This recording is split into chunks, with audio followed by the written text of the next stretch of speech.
Hey there, all you Extra Life gamers. What is going on? Vinny here, back with some more Minecraft today, and welcome to my Redstone testing world. I feel pretty weird that I actually have one. I honestly don't consider myself good enough to the point where I would deserve one, but alas, I have one, and I want to show you guys today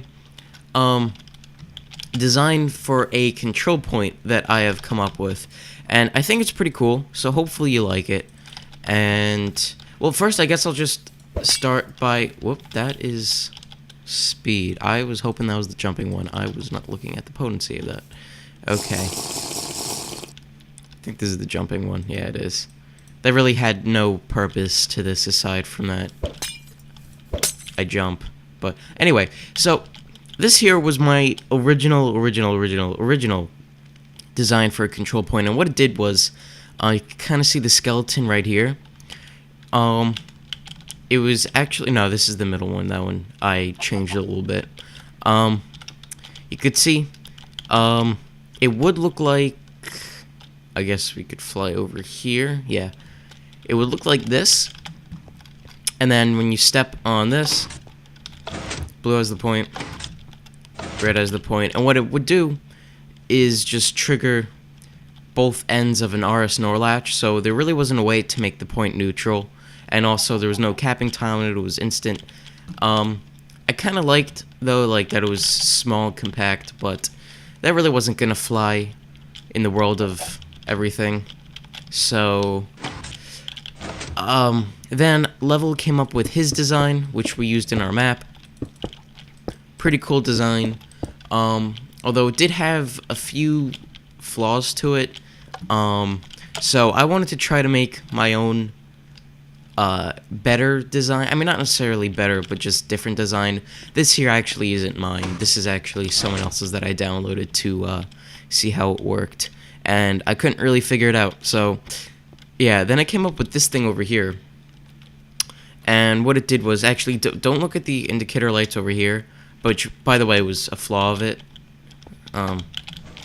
See, it'll cycle around, which it shouldn't do. What I have here, though, is that it brings the redstone around here, and it opens up this piston, and then lets a signal through all the way here, and slowly as the timer goes around, it lets these signals through and through and through until eventually it opens up and it can go up and extend this. A big problem with it, though, is that when you stood on it, whoops, you could make it glitch out like this if you stood off and then got back on really quickly. Yeah, so obviously that's not supposed to happen. Then I came up with this thing over here, which is pretty much, it just goes through a series of AND gates, and which will eventually lead into its own AND gate over here. But a big problem with this one, oops, is that, well, you can look over here. It works, but a big problem was that, I don't know if it, yeah, it does the glitch out thing as well. But also what it did was, well, let me just get off and let it reset itself. Okay. What it did do was that you could start getting on, and then you could get off, get back on, and it would resume like nothing happened. Actually, no, it made it bug out anyway. But yeah, pretty much this thing was messed up. So then I decided to take a completely different approach, and I came up with this thing over here, and it actually does work. There was one pretty decent problem to it that I didn't really like, and that was actually, by the way, it does work. I just hooked up the display wrong, and I didn't feel like fixing it. But yeah, that's why it looks like that. But when you went off of it, it closes like that in a sequence. It doesn't all just disappear at the same time. And there were some more features about it that I wanted to add. So what I then came up with was this thing over here, and it uses the same function of it, but actually I subconsciously reworked slightly how it functioned, and I didn't even realize, but it actually does look a little different if you compare this to what you saw over there. But it does work, and the reason it looks so messy is because there's some added stuff to it that you may or may not have expected. So we can get on the point here. And now if we get off, all closes at the same time, which is good. But there's some extra stuff. There's some extra stuff to it that you could also use, which I thought was pretty cool. Wait, I don't know what I'm saying. There's some extra stuff to this that I added that I really wanted, and I'm happy that I added it. There's still some stuff missing from this, mainly a locking system, because when I started building this, I didn't design that. I didn't design it with a lock in mind, and also a pressure plate that will disable the point from being captured, like just a defending plate. If you played my map, you would know what I'm talking about. I didn't actually make a video about it, but I'm not going to get into it. Just know that it's missing. And also the design of this and the placement of the indicator lights, that's subject to change. That really wasn't anything of importance. Really, the concept was how all of this works. And another thing that this thing does is that if you're familiar with Team Fortress 2, if you start capping a point and you get off of the point, the capturing progress starts going backwards. It should actually be slower than this, but we could fix that just by extending a delay on a line, which I will show you in a bit. What you can do is, if it starts capturing, you get off, if someone knocks you off the point, you can still get back on and resume the progress immediately from where it left off. And I thought that was pretty cool, that you would be able to do that, because it's something that actually happens in the game. So I'm happy that you could do it here. And that's mainly what's special about this, that you could resume capturing afterwards. So I guess I'll just show you how it works. And just for sake of neatness, I'll show you how this works over here. So what happens is, you stand on this pressure plate, and it sends a signal to all of these over here, which will extend these pistons and allow a signal to pass. But as soon as you get off of this plate, the pistons retract and a signal can't go through anymore. And then what happens is there's a giant AND gate from all of these, combined with one that checks if you're standing on the point. And then if all of these are true, it will allow a signal passed to this stuff over here. I mean, well, not to this, to the next set of these over here. And we could continue this indefinitely if it weren't for the delay on, not delay, if it wasn't for the limit of redstone power. So unfortunately, we couldn't do that. But what and then what this would do is it would send a signal into this and start this whole process again. But what would happen is if you got off the point, obviously this torch would be disabled, disabling the entire thing. Well, I'm sorry, because if it's all on, then all the torches turn off. But this one would turn back on when you get off of the point, which would send a signal to here, which would then turn these off and then disable the signal from getting through, which was probably a problem with this one, because then it would just set a chain reaction if there was something over here.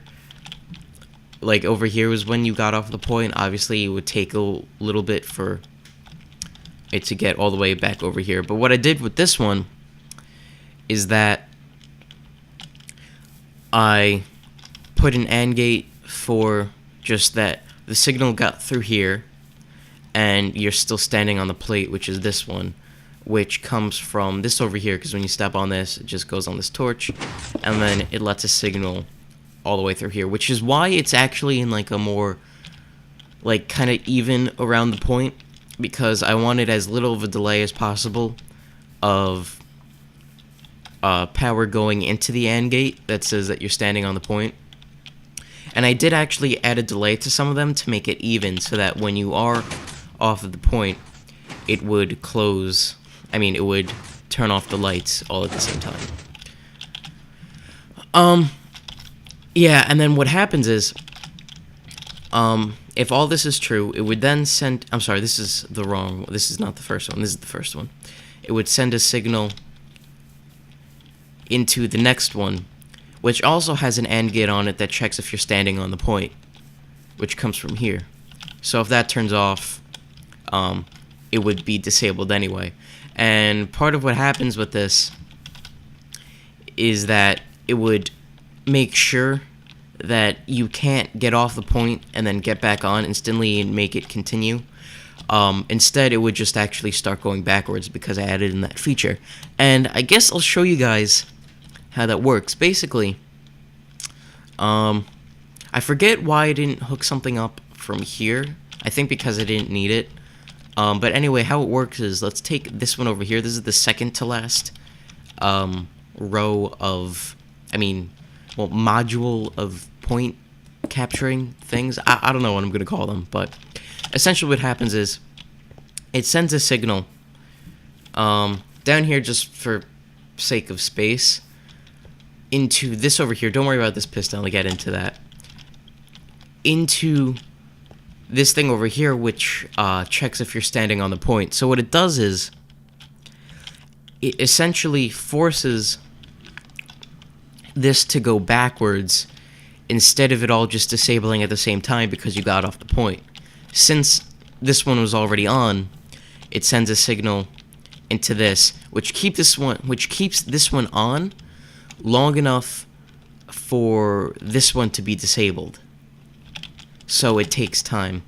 And what you could do to make the decapturing process go by a little bit slower would just be to extend this delay. I probably would do that, but I'm not concerned about that right now because I know that I could do that if I had to. And basically, just for every AND gate in this sequence, it will send a signal back into the one before it, extending the length that it is on, eventually going to this one, which I actually had some problems with this one. I forget why this is the case, but I had to send a signal into both ends of this AND gate, keeping it on, and then it gets disabled. Honestly, I forget why it does that, but it does it, so there's that.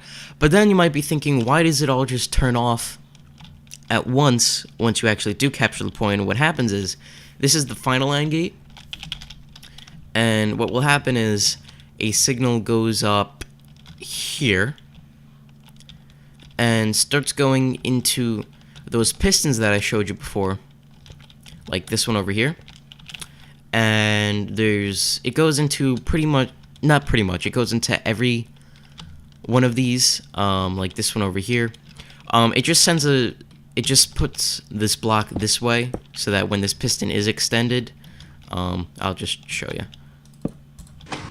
A signal can't get past there because it's transparent. So we're good on that, because I don't have to invert it and make it retract to disable it. So that helps with the delay and everything.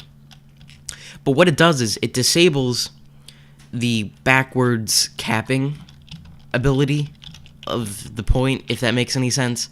It stops the signal from going from this AND gate back into this AND gate, because the piston gets pushed out, keeping the signal from going through. And it would let, when you get off the point, all of the signals, all of the lights and AND gates just to be disabled at once. And what you would probably do is make a little bit of an RS NOR latch over here.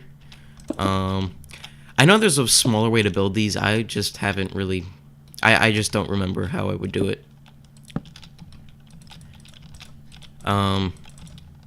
You would have one over here, take a signal from here so that when this turns on... no, never mind, it is on. And then you would have this over here to make the other team cap the point. And then when this is capped, it's capped. To reset. To reset. But yeah, that's part of the flaws to this map. There's really no way to make the point. I mean, to this map, to this point, is that I didn't implement a way to make the point neutral or to really determine who has the point and then who will get the point. So that's a bit of a problem which I would have to address. But it does what I need it to, which, I mean, not what I needed to, but what the purpose of it was to do, which was have it have that gradual decappingness thing, and then to have you be able to continue the capture process as it's going around. And also, when you stand on the plate and get off, it doesn't make the signal go around, which is nice. For the displays, it's very simple. It just, after every other AND gate, because there's 8 AND gates in total, so, and obviously there's only 4 display lights. After every other one, like this one over here, it will send a signal into the indicator light. So pretty simple. And yeah, that's pretty much it, guys. If you have any suggestions for things that I could do to improve upon this, please let me know in the comments below. If you have an idea for ways to just redesign it or something along those lines of just essentially making it better and more like what you would expect from the actual Team Fortress 2, please let me know. And yeah, that's about it for now. So until next time, goodbye. And this potion is so much fun.